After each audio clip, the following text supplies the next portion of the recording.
Did you ever find yourself in a position of, well, I don't know, rummaging through the attic, let's say, and you come across an old item, an old toy that you used to love but have completely forgot about? That's essentially the same sentiment I'm getting every time I come across an old favorite weapon, like the Secura Dual Cestra.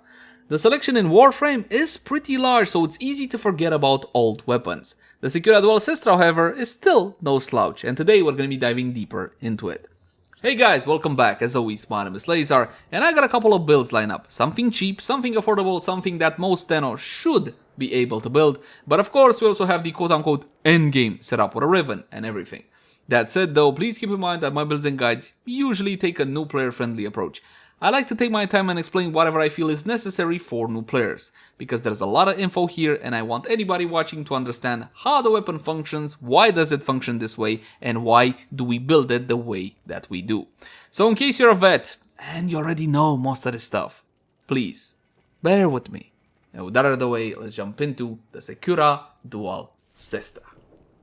Let's begin by checking out how the weapon handles without any mods equipped, and for that, our usual free shots.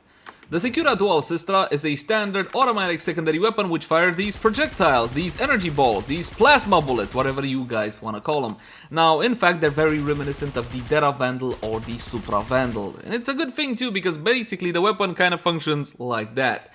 The projectiles themselves have a pretty good travel speed, as you can see, but there's one issue when it comes to usability. Well, actually more than one, but the first one would be the fact that this one kind of kicks like a mule.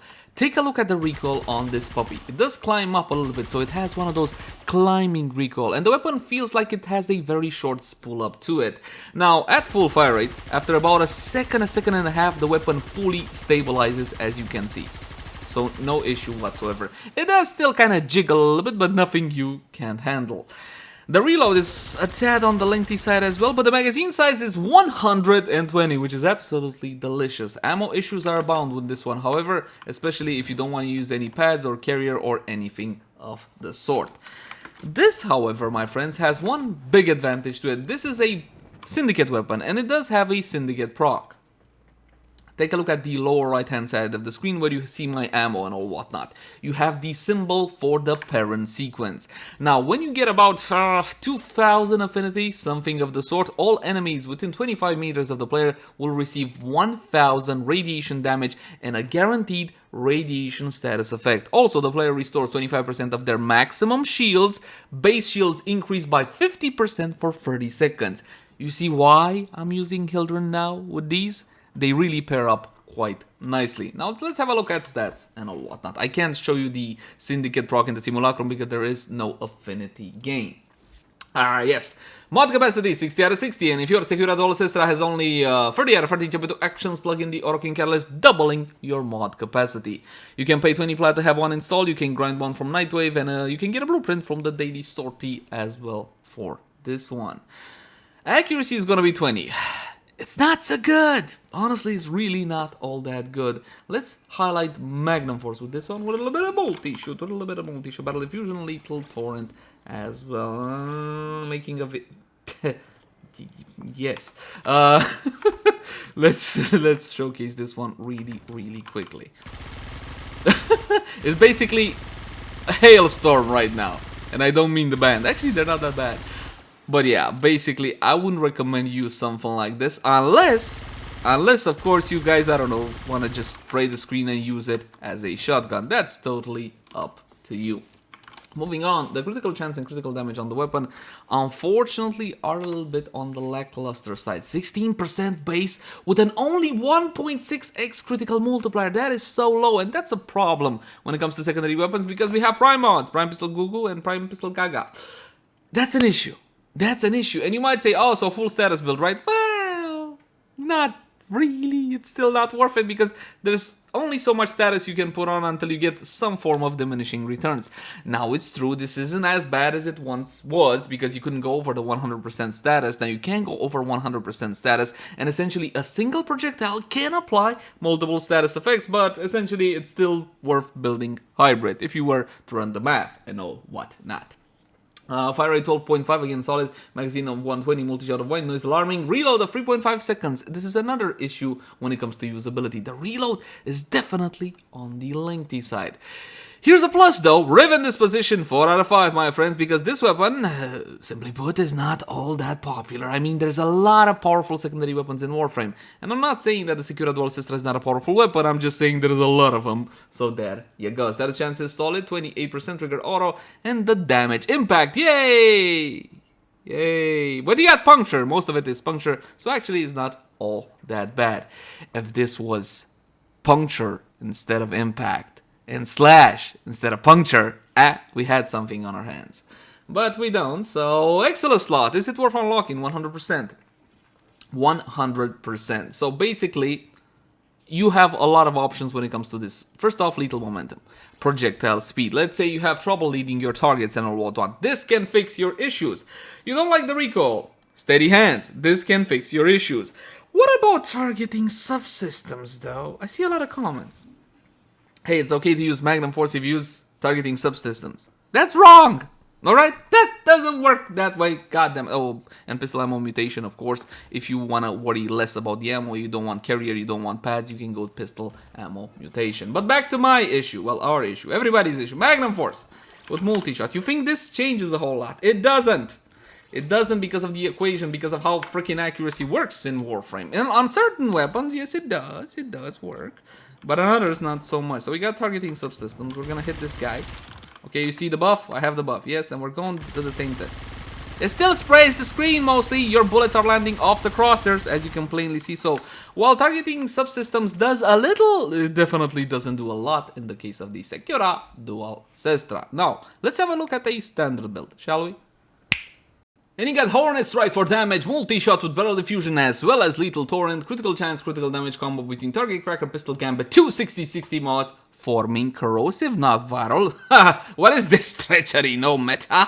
Well, actually, when it comes to secondary weapons, I would still argue going corrosive over viral, especially on the Heart of Deimos, where a lot of the enemies are immune to the viral effect, not to viral damage in general, okay, to the viral status effect. So we don't have any hunter munitions as well, so you might as well go corrosive, and we still have one more mod slot left on the weapon, the option slot. And in this one, we're gonna plug a couple of things so you can see the difference. Yes, hashtag difference. First off, here's something simple. Damage, mama, more damage, yes. Of course, son, more damage. 90% damage with Auger Pack, because we can't use Magnum Force because of the accuracy and all whatnot. So you can go with something simple like Soup. So let's test out the weapon like so, see how she performs, and then make a couple of changes here and there. Hildryn has an empty build, no corrosive projection, no anything of the sort. Level 120, corrupted heavy goons as per the usual. You know what I love about Hildryn? Well, a lot of things, but I love these animations. You know, when she does this and that. I'm sorry, I'm sidetracking. So, when it comes to firing these weapons, what I recommend, depending on the distance between you and your enemy, start at the torso section and let the weapon climb up, like so. Basically till you get to the head part. I don't know if you noticed, but a whole lot of projectiles kind of missed the target, and I did kill a level 120 corrupted heavy goon, but it took like 110 bullets. That's a lot of bullets, my friends. Of course, a lot of these are not landing on the head, even on a stationary target, because of that recoil, because of how the weapon jiggles and all whatnot, and because of that crazy fire rate. Now, this is definitely not impressive. Not something I would take to the Path of Steel, but then again, I don't really visit the Path of Steel all that often. What can we do to improve the weapon? Initially, I was very tempted to simply plug in more fire rate, because that's a good thing, right? But without taking care of the recoil, that fire rate essentially means a whole lot of projectiles missing your targets. So that is a option. Let's try to improve the handling of the weapon and the fire rate as well. So we're going to take off lethal momentum. Let's assume that we are capable of leading our targets for a second. Not that I am capable of it, I'm just saying. They're standing still, so they're at my skill level, which is good.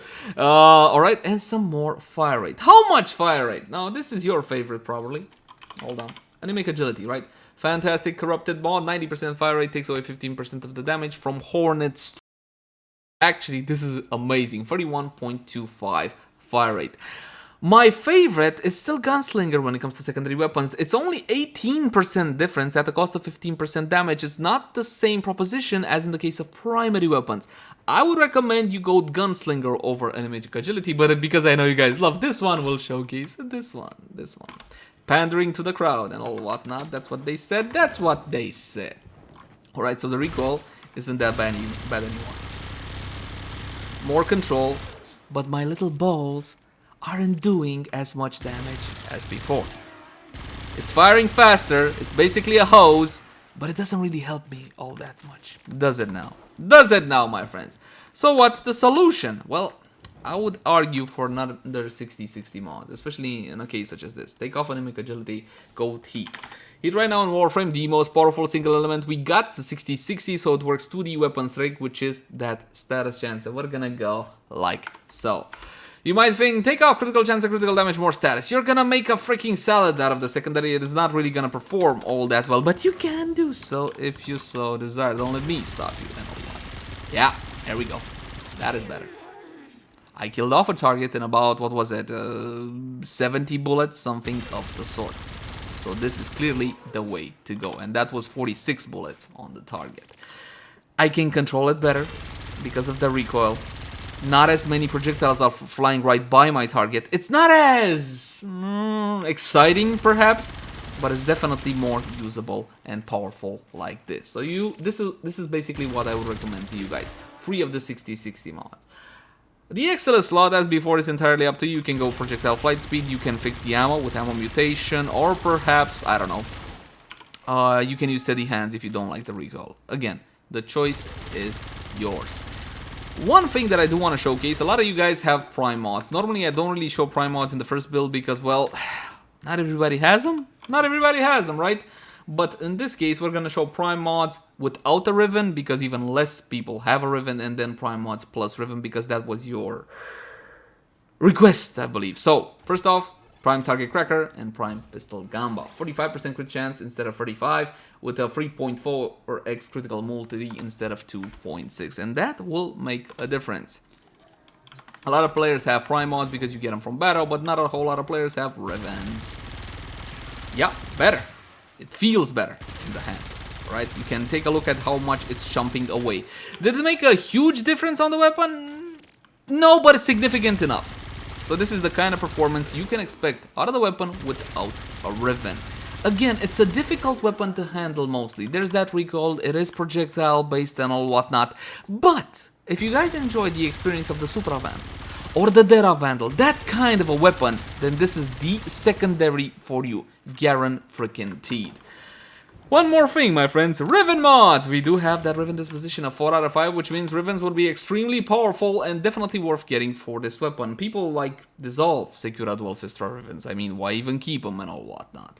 And of course, this will go into the option slot. In our case, we're only gonna stick to the 260-60 mods. Take a look at this. What do we got? We got critical damage, electricity, and damage. Now, this is not a horrible Riven. It's definitely not a great Riven either because you got critical damage, but the base critical chance is low. So even with Prime Pistol Gamba, in our case, we're not really getting all that high. What we are getting is a lot of corrosive. So at the very least, that's good. So we're gonna test out this one when it comes to whatchamacallit, to Warframe buffs with Harrow and with Lady Mirage Prime. We're gonna do a 2-in-1 special. Damn it, I can't use steady hands because of the polarity. So we're gonna have to go with projectile flight speed.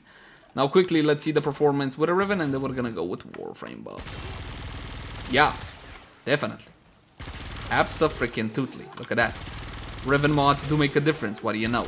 It is not even a perfect Riven for this one. And you might ask, alright, fine, let's say I want to play with a weapon, what would be the perfect Riven for this one? Well, if you could get damage multi-shot with a harmless negative, believe it or not, that would be really great.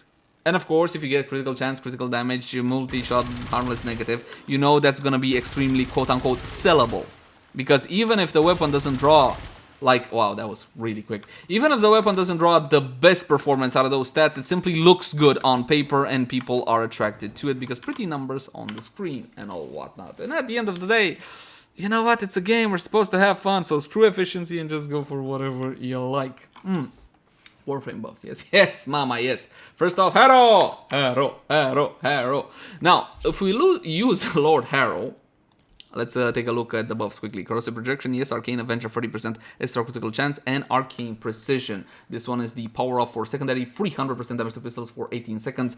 Both of these arcanes can be farmed from the third Eidolon down on Cetus. If you don't like farming Eidolons, you can simply buy them from the trade chat. There's an event called... I forgot, what was it? Scarlet Spear!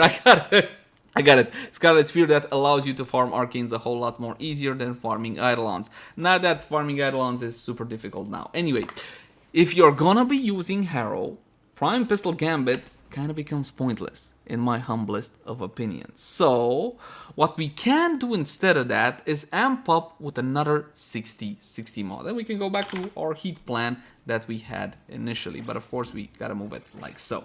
And now we got heat and corrosive on the weapon. Again, you're getting your critical chance from Harrow. All you need on the weapon is critical damage. And of course, it's gotta match, because if it doesn't match, my OCD would be killing me. When it comes to a Sentinel, well, you can use Carrier to make sure that the ammo is fine, okay? Carrier together with ammo case. You don't need to use the weapon with the Vigilante mods, because this is a secondary weapon, so it does not apply to them. So bear that one in mind. So let's test that out with Harrow. Level 150, yes, with level 150 Corrupted Heavy Goons, we're going to be unpausing them so they can hit me and I can get my buffs. We're going to be using Harrow's 4th ability to act... I forgot to buff up Harrow. I forgot to do the thing with the helmet system thing, but anyway, we're going to use his 4th ability to get our critical chance on, and his 2nd ability will grant us fire rate as well as reload speed. The fire rate is extremely useful as long as you can, you know, control the weapon, and of course the reload speed for this weapon is an absolute godsend. Ha ha ha, mama! Yes! Ha ha! Now you see him, now you don't. Absolutely phenomenal. But this is Lord Harrow at the end of the day. Dude, the reload makes the weapon a whole lot easier to use. Try to aim for the head, of course, because that's when you get that 200% critical chance on headshot. For the body, unfortunately, only a measly 50%. So as you can see with Harrow and this level of Warframe buffs, of course, it's quote-unquote slaps. I believe that's a thing now. It slaps. It's amazing and all whatnot. And you can get Harrow to survive. You gotta sacrifice one of his abilities and put a survival ability through the helmet system. So you can definitely make something like this work for you. One more thing, I still want to show it off with Lady Mirage Prime. If you're gonna be using a Warframe that does not provide crit, I mean, if you're not gonna use Harrow, essentially, then you might as well get rid of the Scorch and go back to the initial combination with Prime Pistol Gambit. Let's see, Lady Mirage Prime. I think the colors should match definitely. And as before, we're gonna be using the same buff, Corrosive Projection, Arcane Avenger with Arcane Precision.